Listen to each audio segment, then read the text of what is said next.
क्या करना है, जब मेमोरेंडम या आर्टिकल्स रजिस्टर हुए कंपनी बाउंड हो जाएगी, ये वाली बात हमने से पीछे पढ़ी हुई है।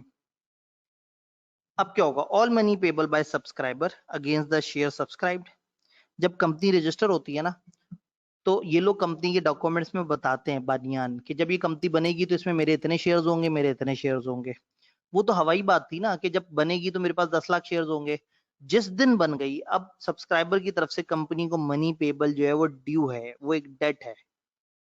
यानी कि अब कंपनी के बुक्स में लिखा हुआ होगा कि फलाना शख्स ने हमें इतने लाख रुपए देने हैं और 30 दिनों के अंदर अंदर वो कैश में कंपनी को उतने पैसे देगा। अब मजाक खत्म हो गया ना। पहले चंद दोस्त मिलके कंपनी बना रहे थे, अब जब कंपनी बन गई तो आपको याद है हमने कहा था कंपनी और कंपनी के मेंबर्स दो अलग अलग लोग हैं।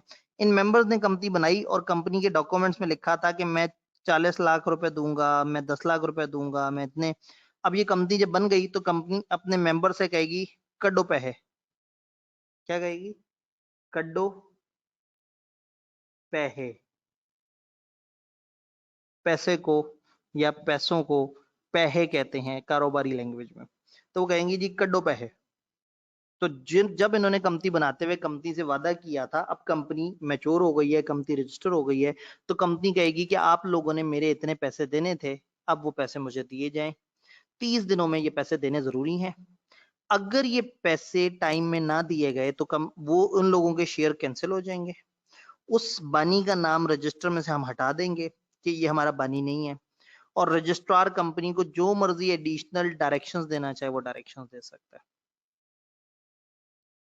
और सिर्फ ऐसा ही नहीं है कि आपने कहा 30 दिन में पैसे देंगे, बल्कि इस चीज को वेरीफाई भी करवाते हैं आप। इस चीज को वेरीफाई करता है एक ऑडिटर। ये ऑडिटर 45 दिनों के अंदर अंदर इनकॉर्पोरेशन के एक सर्टिफिकेट इसने देना होता है। ये चार्टर्ड अकाउंटेंट भी हो सकता है ऑडिटर, या कॉस्ट एंड मैनेजमेंट अकाउंटेंट भी है, जो आईसीएमएपी वाले हैं ना। ये वेरीफाई करेगा कि कंपनी को ये पैसे मिले हैं या नहीं मिले। लास्ट पॉइंट पे मैं थोड़ा सा आगे जाके बात करूंगा।